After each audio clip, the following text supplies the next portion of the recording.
आज है 14 अप्रैल 2026 दिन मंगलवार। नमस्कार, दिल्ली न्यूज में आपका बहुत बहुत स्वागत है। चलिए देखते हैं आज की 25 फटाफट काम की और महत्वपूर्ण बड़ी खबरों को। पर इससे पहले वीडियो को लाइक करना बिल्कुल न भूलें। डीयू में MOOC स्वयं प्रस्ताव पर विवाद, शिक्षकों का विरोध। दिल्ली विश्वविद्यालय की अकादमिक काउंसिल बैठक से पहले MOOC और स्वयं के जरिए 5% क्रेडिट देने के प्रस्ताव पर विवाद खड़ा हो गया।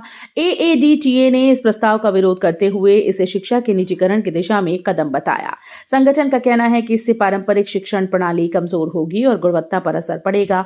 साथ ही डिजिटल असमानता बढ़ने की भी आशंका जताई गई। शिक्षकों ने मांग की है कि ऑनलाइन कोर्स केवल सहायक हों, मुख्य विकल्प नहीं। अंबेडकर जयंती पर शोभा यात्रा, कई रास्तों पर ट्रैफिक रहेगा प्रभावित। अंबेडकर जयंती के मौके पर दिल्ली में भव्य कार्यक्रम शोभा यात्रा का आयोजन किया जाएगा। रामलीला मैदान में सुबह 11 से कार्यक्रम शुरू होगा, जिसके बाद शोभा यात्रा कई प्रमुख मार्गों से होकर गुजरेगी। इसे देखते हुए यातायात पुलिस ने एडवाइजरी जारी कर लोगों से इन रास्तों से बचने की अपील की। सुबह 9 बजे से शाम 7 बजे तक ट्रैफिक प्रभावित रह सकता है। राजधानी में गैस सप्लाई पर पर्याप्त, अफवाहों पर ना दें ध्यान। दिल्ली में LPG की कमी की खबरों को मुख्यमंत्री रेखा गुप्ता ने खारिज कर दिया। उन्होंने कहा कि राजधानी में घरेलू और कमर्शियल गैस की आपूर्ति पूरी तरह से सामान्य और पर्याप्त है। हाल के आंकड़ों के अनुसार बुकिंग से ज्यादा सिलेंडर्स की डिलीवरी की गई, जिससे लंबित ऑर्डर भी तेजी से पूरे हो रहे हैं। औसत डिलीवरी समय भी घटा है। सरकार का कहना है कि गैस की उपलब्धता मांग से अधिक है और लोगों को किसी भी अफवाह से बचना चाहिए। दिल्ली में ट्रैफिक सुधार के लिए प्रोजेक्ट संगम की शुरुआत। दिल्ली में यातायात सुधार के लिए प्रोजेक्ट संगम अभियान शुरू किया गया है। उपराज्यपाल तरनजीत सिंह संधू के निर्देश पर शुरू इस पहल में आम नागरिकों, RWA और मार्केट एसोसिएशन को जोड़ा गया। अब तक कई इलाकों में बैठकों के जरिए हजारों लोगों ने अपने सुझाव दिए। अवैध पार्किंग, ई रिक्शा और सिग्नल टाइमिंग जैसी समस्याओं पर कार्रवाई शुरू हो चुकी है। इस पहल का मकसद सभी एजेंसीज के समन्वय से ट्रैफिक व्यवस्था को बेहतर बनाना है। प्रोजेक्ट रक्षक में ट्रैफिक हवलदार का संदेश, गोल्डन आवर में बचाएं जिंदगी। IIT दिल्ली में आयोजित प्रोजेक्ट रक्षक कार्यक्रम में ट्रैफिक हवलदार विवेकानंद तिवारी ने सड़क सुरक्षा को लेकर अहम संदेश दिया। उन्होंने कहा कि हादसे के बाद गोल्डन आवर में मदद करने से कई जिंदगियां बचाई जा सकती हैं। रावीर योजना के तहत मदद करने वालों को 25,000 रुपए तक का इनाम भी दिया जाता है। उन्होंने हेलमेट, HSRP, नंबर प्लेट और नियमों के पालन पर जोर दिया। साथ ही युवाओं से अपील की है कि वे खुद जिम्मेदार बने और दूसरों के लिए उदाहरण पेश करें। दिल्ली विधानसभा को फिर बम धमकी, ईमेल से सुरक्षा एजेंसीज अलर्ट। दिल्ली विधानसभा को एक बार फिर से बम से उड़ाने की धमकी मिलने से हड़कंप मच गया। ईमेल के जरिए भेजे गए संदेश में 3 घंटे के भीतर 15 बम लगाए जाने का दावा किया गया। ये पहली बार नहीं है, इससे पहले भी ऐसी धमकियां मिल चुकी हैं, जिससे सुरक्षा एजेंसीज पूरी तरह से सतर्क हो गई। विधानसभा अध्यक्ष ने मामले को गंभीरता से लेते हुए पुलिस कमिश्नर को पत्र लिखकर सख्त कार्रवाई और जांच तेज करने की मांग की। फिलहाल पुलिस और अन्य जांच एजेंसी सक्रिय हैं और परिसर की सुरक्षा कड़ी कर दी गई है। नारी शक्ति वंदन अधिनियम में बदलाव, लोकसभा सीटें बढ़ाने की तैयारी तेज। नारी शक्ति वंदन अधिनियम को लेकर बड़ा अपडेट सामने आया। केंद्र सरकार लोकसभा सीटों की संख्या बढ़ाकर 816 करने की तैयारी में है, जिसमें 273 सीटें महिलाओं के लिए आरक्षित होंगी। ये नई व्यवस्था 2029 के आम चुनाव से लागू हो सकती है। इस मुद्दे पर चर्चा के लिए 16 से 18 अप्रैल तक संसद का विशेष सत्र बुलाया गया है। वहीं नरेंद्र मोदी जी की मौजूदगी में अभियान शुरू हुआ, जिसमें मिस्ड कॉल के जरिए समर्थन मांगा जा रहा है। स्वास्थ्य सेवा में बड़ा योगदान, गरीब मरीजों के लिए करोड़ों खर्च। दिल्ली के सर गंगाराम अस्पताल ने 1 साल में गरीब मरीजों के इलाज पर 82 करोड़ रुपए खर्च कर दिए। संस्थापक दिवस के मौके पर आयोजित कार्यक्रम में उपराज्यपाल तरनजीत सिंह संधू ने अस्पताल की इस पहल की सराहना की। अस्पताल प्रबंधन ने बताया कि सभी वर्गों को बेहतर स्वास्थ्य सेवाएं देने की प्रतिबद्धता जारी की है। इसके साथ ही चिकित्सा शोध और तकनीक के क्षेत्र में भी काम किया जा रहा है। नोएडा में श्रमिकों का उग्र प्रदर्शन, कई गाड़ियां फूकी, दिल्ली हाई अलर्ट।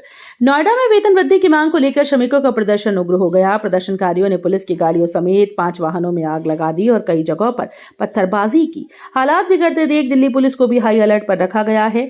इस बीच उत्तर प्रदेश के मुख्यमंत्री योगी आदित्यनाथ ने श्रमिकों की समस्याओं के समाधान और सुरक्षित कार्य वातावरण सुनिश्चित करने के निर्देश दिए। पुलिस स्थिति को नियंत्रण में लाने में जुटी है।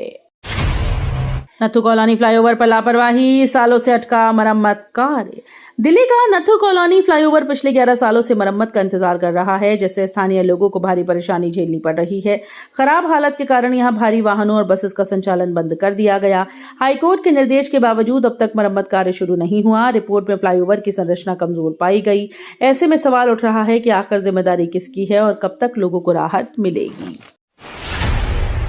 चुनावी पारदर्शिता पर सुप्रीम कोर्ट सख्त, बायोमेट्रिक वोटिंग पर नोटिस जारी। चुनावी प्रक्रिया को पारदर्शी बनाने को लेकर सुप्रीम कोर्ट ने अहम कदम उठाया है। बायोमेट्रिक मतदाता सत्यापन की मांग वाली याचिका पर सुनवाई करते हुए कोर्ट ने केंद्र सरकार, चुनाव आयोग और राज्यों को नोटिस जारी किया। याचिका में मतदान केंद्रों पर फिंगरप्रिंट और आइरिस आधारित पहचान लागू करने की मांग की गई, जिससे फर्जी वोटिंग और धांधली पर रोक लग सके। हालांकि कोर्ट ने साफ किया कि इस व्यवस्था को लागू करने के लिए व्यापक कानूनी और प्रशासनिक बदलाव जरूरी होंगे। दिल्ली में बड़ी गर्मी, जल्दी 40 डिग्री तक पहुंचने के आसार। दिल्ली में गर्मी ने तेजी से रफ्तार पकड़ ली है और तेज धूप से लोगों की परेशानी बढ़ने लगी है। सफदरजंग में अधिकतम तापमान 36 डिग्री के पार पहुंच चुका है, जबकि आने वाले दिनों में इसके 40 डिग्री तक जाने की संभावना है। मौसम विभाग के अनुसार अगले 2 दिनों तक मौसम शुष्क और साफ बना रहेगा। हालांकि 20 से 30 किलोमीटर प्रति घंटे की रफ्तार से चलने वाली हवाएं थोड़ी राहत दे सकती हैं। दिल्ली से देहरादून सफर अब 2.5 घंटे में, एक्सप्रेसवे का उद्घाटन। दिल्ली से देहरादून का सफर अब महज 2.5 घंटे में पूरा होगा। प्रधानमंत्री नरेंद्र मोदी ने दिल्ली देहरादून एक्सप्रेसवे का लोकार्पण किया।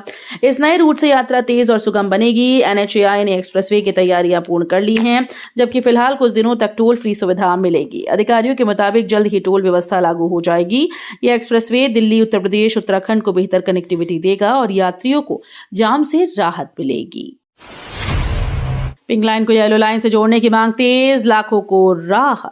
दिल्ली मेट्रो की पिंक लाइन को येलो लाइन से जोड़ने की मांग तेज हो गई है। ये प्रस्ताव मुख्यमंत्री रेखा गुप्ता तक पहुंच चुका है। विशेषज्ञों का मानना है कि इससे यमुना पार के लाखों यात्रियों को बड़ा फायदा मिलेगा और सफर का समय कम होगा।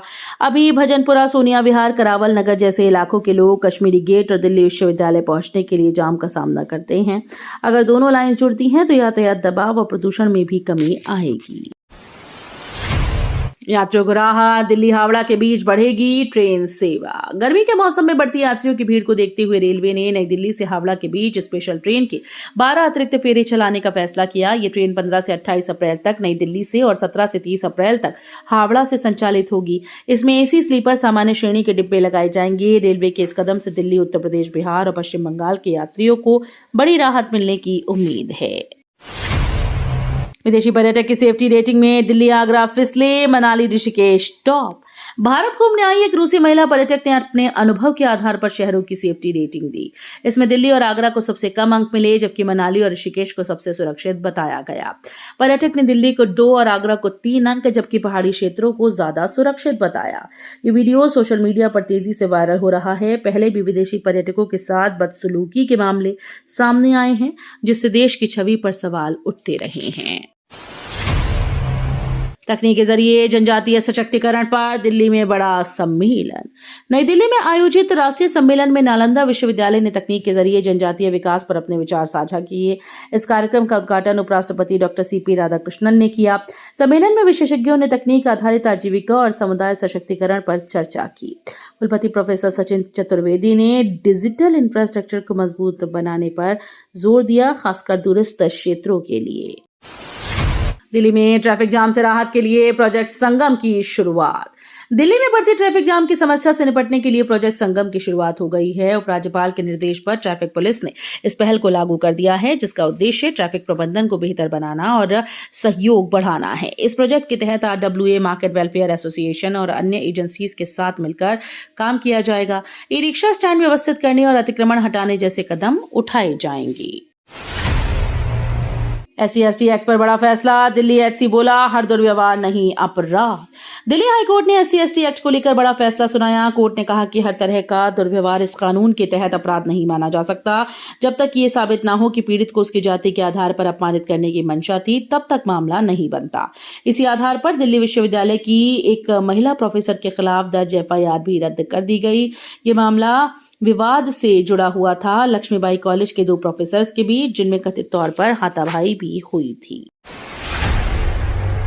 हाईकोर्ट में केजरीवाल का बड़ा दांव, जज पर पक्षपात का गंभीर आरोप। दिल्ली हाईकोर्ट में सोमवार को अरविंद केजरीवाल खुद अपने केस की पैरवी करते नजर आए। कथित शराब घोटाले से जुड़े मामले में उन्होंने जस्टिस स्वर्ण कांता शर्मा से खुद को अलग करने की मांग की। केजरीवाल ने अदालत में कहा कि उन्हें भ्रष्ट साबित करने की कोशिश की गई, जबकि ट्रायल कोर्ट उन्हें पहले ही बरी कर चुका है। उन्होंने आरोप लगाया कि सीबीआई ईडी का पूरा केस सिर्फ गवाहों के बयानों पर टिका है और कोई ठोस सबूत या रिकवरी सामने नहीं आई। दिल्ली हेरिटेज वीक शुरू, महरौली पार्क में इतिहास से जुड़ने का खास मौका। दिल्ली के महरौली पुरातात्विक पार्क में दिल्ली हेरिटेज वीक की शुरुआत हो गई है। इसका आयोजन डीडीए के द्वारा किया जा रहा है, जिसका उद्देश्य युवाओं और आम नागरिकों को दिल्ली की समृद्ध सांस्कृतिक और स्थापत्य विरासत से जोड़ना है। एक सप्ताह तक चलने वाले इस आयोजन में छात्रों और आम लोगों के लिए कई रोचक गतिविधियां रखी गई हैं। दिल्ली के 30 लाल डोरा गांव में मिलेगा मालिकाना हक।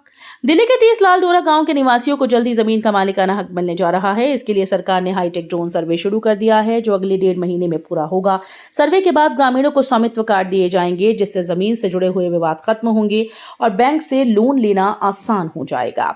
सर्वे के बाद ग्रामीणों को स्वामित्व कार्ड मिलेंगे। साथ ही सरकार को सटीक डेटा मिलने से गाँव में बुनियादी ढांचे के विकास को भी तेज गति मिलेगी। डीयू छात्रों को विदेश में पढ़ाई का मौका, सेमेस्टर अवे प्रोग्राम जल्द। दिल्ली विश्वविद्यालय के छात्रों के लिए विदेश में पढ़ाई का बड़ा अवसर सामने आया। सेमेस्टर अवे प्रोग्राम के तहत स्नातक छात्र एक सेमेस्टर के लिए विदेशी संस्थानों में पढ़ाई, रिसर्च या इंटर्नशिप कर सकेंगे। ये प्रस्ताव अकादमिक काउंसिल में पेश किया जाएगा। मंजूरी मिलने पर 2022-23 बैच के छात्र तीसरे, 5वें या 7वें सेमेस्टर में भाग ले सकेंगे। खास बात यह है कि आर्थिक रूप से कमजोर छात्रों को वित्तीय सहायता भी दी जाएगी।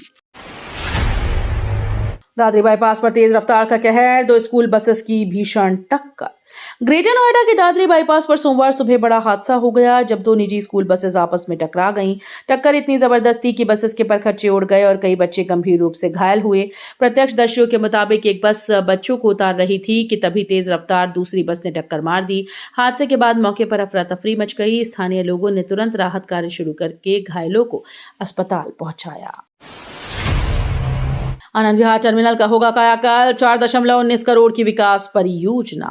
आनंद विहार रेलवे टर्मिनल का चेहरा जल्द बदलने वाला है। उत्तर रेलवे करीब 4.19 करोड़ रुपए की विकास परियोजनाओं को शुरू करने जा रहा है। इसके तहत प्लेटफॉर्म 1 से 7 की मरम्मत, शेड और छतों का सुधार, जल भराव की समस्या का समाधान किया जाएगा। साथ ही आधुनिक विश्राम गृह, बेहतर प्रवेश निकास मार्ग और डिजिटल सुविधाएं भी जोड़ी जाएंगी। इस परियोजना से यात्रियों की सुविधा बढ़ेगी और भीड़ प्रबंधन में भी सुधार होगा। तो ये थी आज की बड़ी खबरें। रोजाना ऐसे ही सबसे पहले अपडेट पाने के लिए चैनल को सब्सक्राइब करना बिल्कुल न भूलें। धन्यवाद।